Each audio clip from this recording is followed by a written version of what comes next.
ये कहानी है एक छोटे से गांव सुखपुर की। नाम भले ही सुखपुर हो, पर यहाँ के लोगों की जिंदगी में सुख जैसे छुट्टी पर चला गया हो। हर चेहरा चिंता से भरा, आंखों में डर, होठों पर अधूरी दुआएं। गांव के पास एक घना अंधेरा जंगल, जहाँ सूरज ढलते ही परिंदे भी जाने से डरते थे। कहा जाता था उस जंगल में कुछ है जो दिखाई नहीं देता, पर रात को महसूस जरूर होता है। अरे सुनो, कल रात फिर किसी ने चीख मारी जंगल में। हाँ रे, मेरा तो दिल ऐसे धड़क रहा था जैसे कोई ढोल पीट रहा हो पेट में।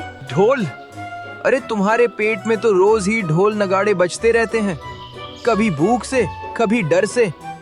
चुप रहो चाचा, डर तो सबको लगता है। लोगों की फसलें पहले जंगल के रास्ते से गुजरकर ही बाजार जाती थीं, पर अब कई किसान जंगल में गायब हो चुके थे। उनकी लाशें तक नहीं मिली। हमारा गांव पहले हंसी से गूंजता था, अब हर घर में रोना सुनाई देता है। हमारी मेहनत की फसल कोई अदृश्य दानव लूट ले जाता है। मेरे बाबा भी तो गए थे, वापस क्यों नहीं आए? बच्चे की आवाज सुनकर पूरा गांव चुप हो जाता है। बच्चे के आंसू उस गांव का दर्द कह जाते हैं। मुखिया जी, आप बोलो तो मैं उस दानव से लड़ लूं। वैसे भी मैं रोज दाढ़ी बनाते समय खौफनाक चीखें सुन चुका हूं। अरे तेरी दुकान पर चीख इसलिए आती है क्योंकि तू रेजर बदलता ही नहीं। लोग दर्द से चिल्लाते हैं, दानव से नहीं।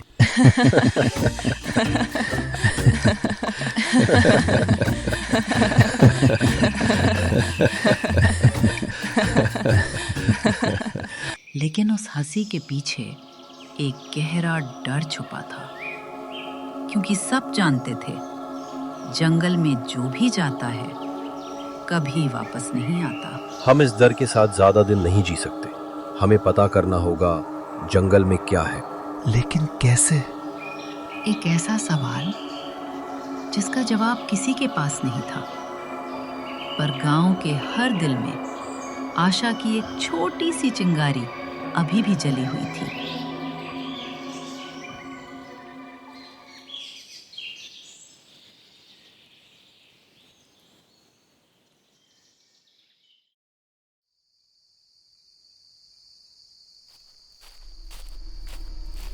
आज की रात कुछ ऐसा होने वाला था जो इस कहानी को हमेशा के लिए बदल देगा।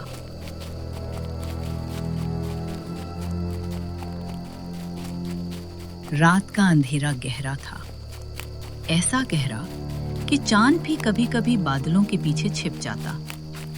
हवा में ठंडक के साथ एक अजीब सी सन्नाटेदार आवाज थी, मानो कोई पुरानी दास्तान फिर से फुसफुसा रही हो। गांव के लोग मशाले लेकर इकट्ठे हुए थे, आंखों में उम्मीद और दिलों में डर। आज उन्हें जाना था उस जंगल के अंदर जहां से कई लोग वापस नहीं लौटे थे।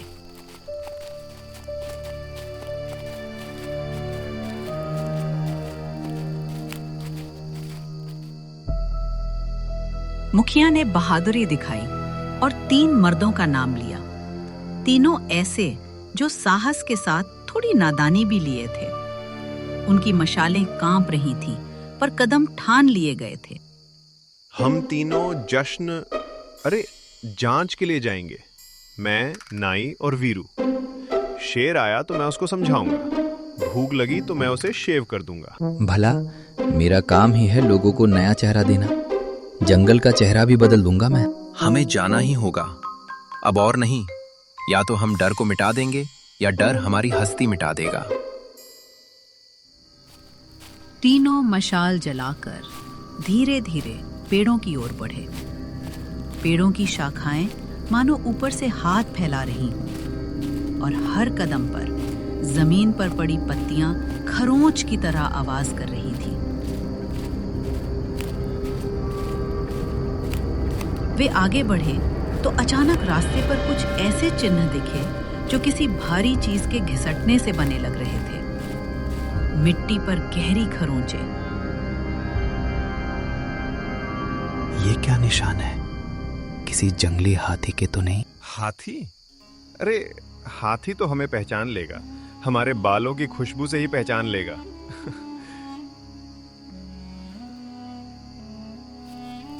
तीनों आगे बढ़े और एक छोटे से खोल जैसे गड्ढे के पास पहुंचे। गड्ढे में कुछ कपड़े फटे हुए पड़े थे और उन कपड़ों पर मिट्टी जैसा थोड़ा थोड़ा पीला दाग। वीरू ने मुट्ठी से झाड़कर देखा। दाग सूखा हुआ था, पर उसका रंग लाल सा था। ये खून जैसा है। उसी क्षण झाड़ियों के पीछे से कोई धीमी परंतु गहरी आहट हुई, मानो किसी ने धीरे धीरे सांस छोड़ी हो।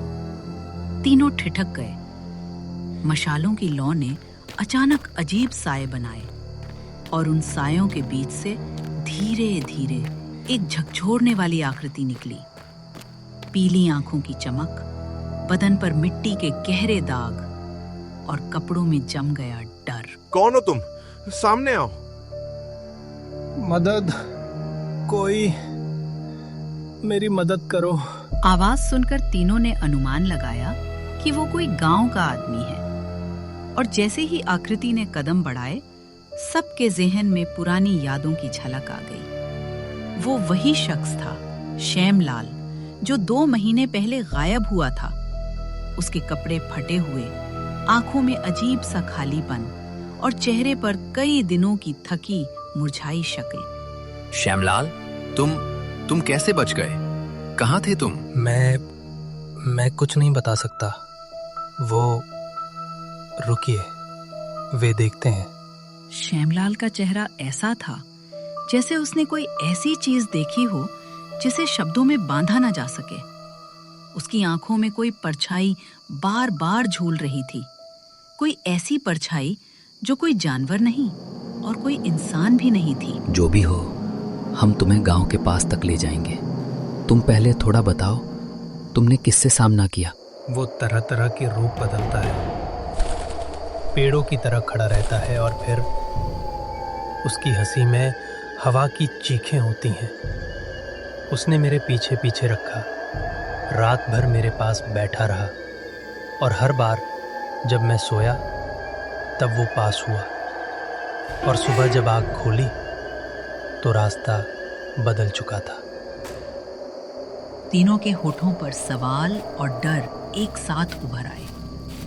वे श्यामलाल को सहारा देकर गांव की ओर लौटने लगे, पर लौटते समय जंगल की हवा ने अचानक एक ठंडा झोंका दिया और किसी ने पीछे से धीरे से कहा, वापस आने की जल्दी ना करो। किसने कहा? कौन है वहां?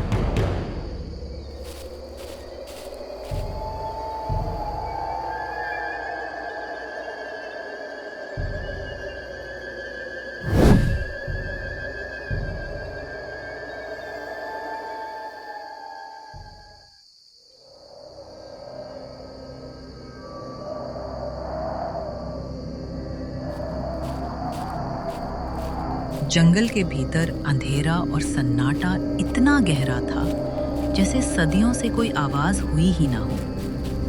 रात धीरे धीरे और भी खतरनाक होती जा रही थी।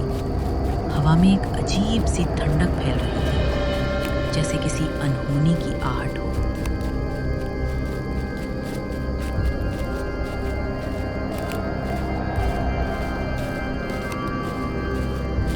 श्यामलाल को गांव पहुंचाकर वे सब किसी तरह थके हुए घर पहुंचे, पर श्यामलाल की आंखों में जो खालीपन था वो गांव वालों के दिलों में एक नई चिंता छोड़ गया। और यही रात थी जब गांव ने महसूस किया, जंगल केवल पेड़ों और जानवरों का नहीं, वहां कुछ ऐसा रहा है जो चालाक, रूप बदलने वाला और सत्यानाशक था।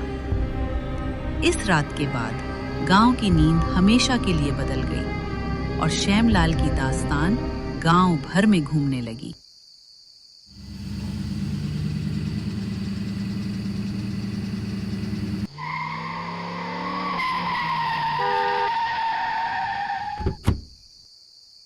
सब लोग पेट्रोल खत्म होने से पहले ठहरने की जगह ढूंढ लो। रात में ज्यादा दूर जाना ठीक नहीं।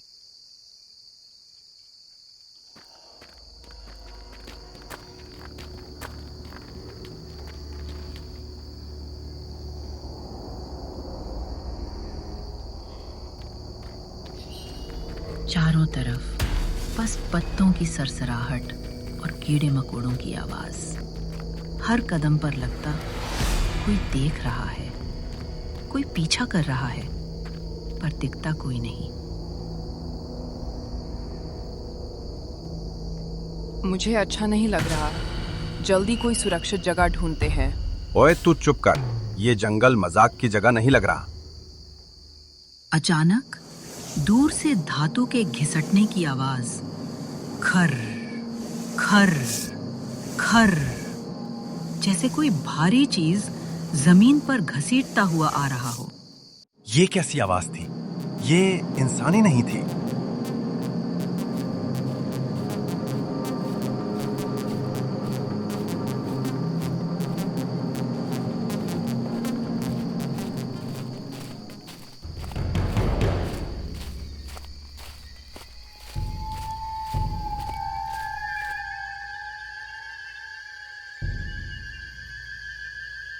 लोगों ने एक प्राचीन पेड़ के पास टेंट लगा लिए। आंखों में डर, पर मजबूरी थी, रात यहीं काटनी पड़ेगी। अगर सुबह मैं जिंदा ना रहा तो मेरी साइकिल मत ले जाना, वो EMI अभी बाकी है।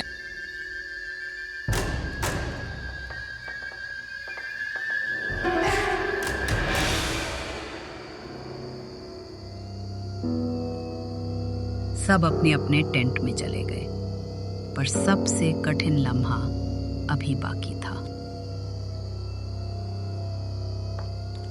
चुप रहो, सुनो।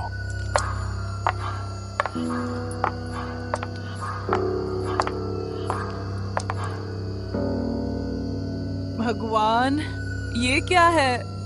वो बाहर क्या था? इंसान या कोई और? सब चुप रहो, बिना वजह शोर मत करो। पहले बाहर देखना होगा।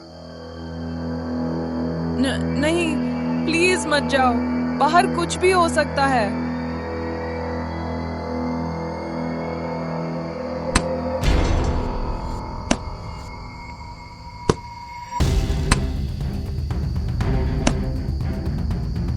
अचानक टेंट पर किसी ने जोर से हाथ मारा। धड़ाम! वो कौन था? क्या चाहता था? इसका जवाब अब जंगल ही देगा, और वो भी अपने तरीके से। टेंट पर पड़े उस जोरदार थपेड़े ने सबकी नींद और होश उड़ा दिए। सन्नाटा इतना भारी कि अपने दिल की धड़कन तक डराने लगी। बाहर कोई नहीं, सिर्फ अंधेरा और ठंडी हवा। अभी तो यहीं कोई था, फिर कहाँ गया? हाँ, बाहर कोई भूत प्रेत हुआ तो वो मुझे देखकर बोलेगा, ये तो पहले से ही भूतिया लगता है, इसको छोड़ दो। तू चुप रहेगा या मैं तेरे मुंह पर टेंट बांध दूं? अचानक पेड़ों की ऊंचाई से एक आवाज,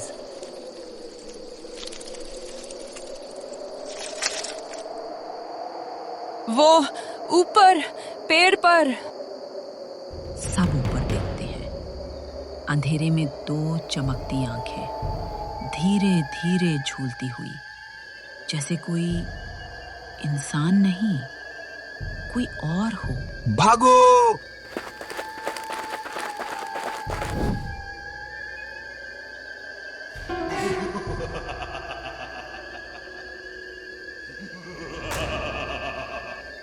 सब भागते हैं, टॉर्च इधर उधर, सांसें टूटती हुई। गाड़ी की तरफ, जल्दी!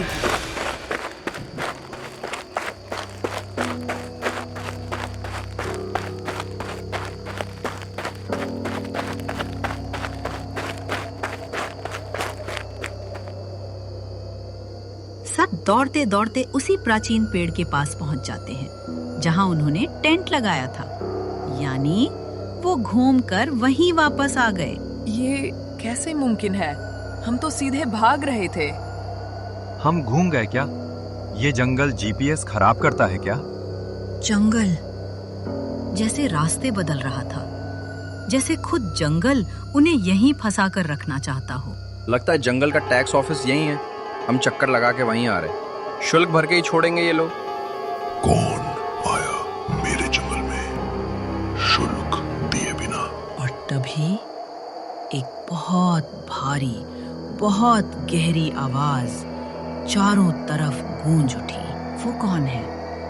क्यों चाहता है शुल्क? और क्या होगा अगले पल? ये जंगल अब बताएगा। मैंने तो बोला था शुल्क भर दो भाई। हमसे गलती हो गई, हमें कुछ नहीं चाहिए, हमें सिर्फ घर जाना है। अचानक धुंध के बीच से एक विशालकाय परछाई उभरने लगी। वो कौन है? क्यों चाहता है शुल्क? और क्या होगा अगले पल? मेरे जंगल में कदम और शुल्क नहीं, सजा मिलती है, बहुत भयानक सजा। भाई तुम्हारा शुल्क यूपीआई से भर दें या पेटीएम चलेगा? तुमने नियम तोड़ा है, अब शुल्क या जान। हमारे पास कुछ नहीं है और हमने किसी को नुकसान भी नहीं पहुंचाया। जंगल की मिट्टी पर एक कदम भी रखना जंगल का नुकसान है। ये रक्षक है, जंगल का रक्षक। अब क्या करें, कैसे बचें? हम जंगल के मुसाफिर हैं, अगर शुल्क चाहिए तो हम देंगे। रक्षक रुक गया, आंखों की लाल चमक और तेज हो गई। क्या दोगे? तुम्हारे पास क्या है?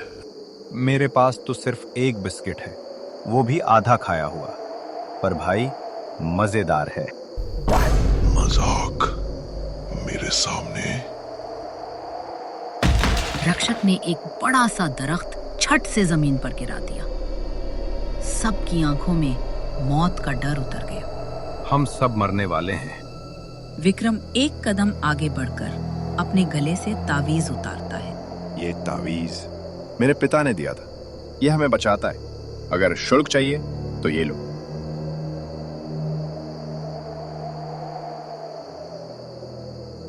ये तावीज इस जंगल से जुड़ा है।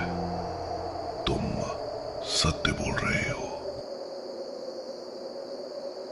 जैसे रक्षक के चेहरे पर दर्द की परछाई दिखने लगी, जैसे वो भी किसी बंधन में हो। मैं कभी इंसान था, इस जंगल ने मुझे अपना रक्षक बना दिया। मतलब आप ही फंसे हुए हैं? रक्षक का गुस्सा धीरे धीरे कम हुआ। उसने तावीज उनके हाथ में दे दिया, जैसे जंगल की शक्ति को समझने की चाबी। तुम सबने अंधेरे में चलना सीख लिया, पर क्या तुमने अपनी गलती और लालच को भी देखा है? वे लोग समझ गए, रक्षक सिर्फ एक आध्यात्मिक पहचान नहीं, वो उनका अंदर का सच्चा दर्शक था, जो उनकी लालच और अहंकार को साफ कर रहा था। हमने सीख ली, अब हम छोटी छोटी लालच से परे रहेंगे जी। यहाँ शुल्क सबसे नहीं लिया जाता, बस उनसे जो यहाँ का राज जान लेते हैं। राज? कौन सा राज? इस जंगल में क्या छुपा है?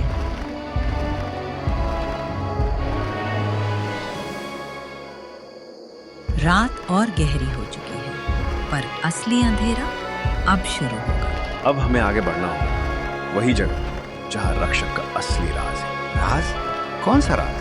इस जंगल में क्या छुपा है? हम साथ हैं, चाहे कुछ भी हो। जंगल का राज सरल है। जो लालची और अहंकारी होते हैं, उनसे जंगल का सुख और सुखद जिंदगी दोनों छिन जाती है। जो इंसान अपनी गलतियों को समझता है और सुधार करता है, वही सच में जंगल का दोस्त और गांव का सच्चा रक्षक बनता है।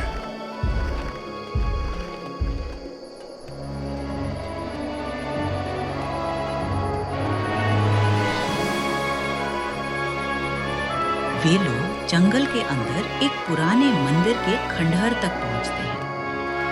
मंदिर के अंदर कुछ लिखा हुआ था।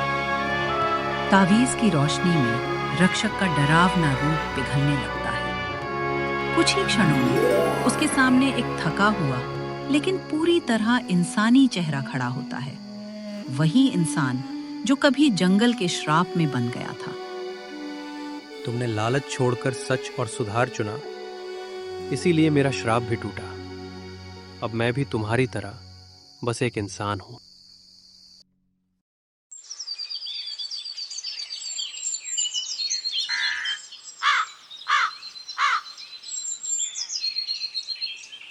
जंगल फिर से शांत हो गया। गांव के बच्चे खुश, खेत हरियाली से भरे और वे लोग जो अपने अंधेरे से गुजरे अब सच और न्याय के साथ जीने लगे। कभी वो भी एक साधारण इंसान था जो बाकी सबकी तरह जंगल के सहारे जीता था, लेकिन धीरे धीरे उसके अंदर लालच जागा। उसने जंगल की लकड़ी ज्यादा काटी, जानवरों को बिना जरूरत के मारा और जमीन को सिर्फ अपने मुनाफे की चीज समझ लिया। गांव के बुजुर्ग जब उसे रोकते तो वो हंसकर कहता कि जंगल तो हमेशा से यहाँ है, ये खत्म थोड़ी हो जाएगा। उसके अहंकार ने उसे अंधा कर दिया। वो ना जंगल के नियम मानता, ना किसी शुल्क या चेतावनी की इज्जत। उसकी इसी जिद और लालच से जंगल और गांव के बीच का संतुलन टूटने लगा। तब जंगल ने फैसला किया कि जो सबसे ज्यादा नुकसान कर रहा है वही सबसे बड़ा बोझ भी उठाएगा। उसी इंसान को श्राप देकर जंगल का रक्षक बना दिया गया, ताकि वो उम्र भर देखता रहे कि लालच कैसे सब कुछ छीन लेता है, और उसी के दर्द से सीख लेकर एक दिन कोई इंसान सच में सुधर जाए।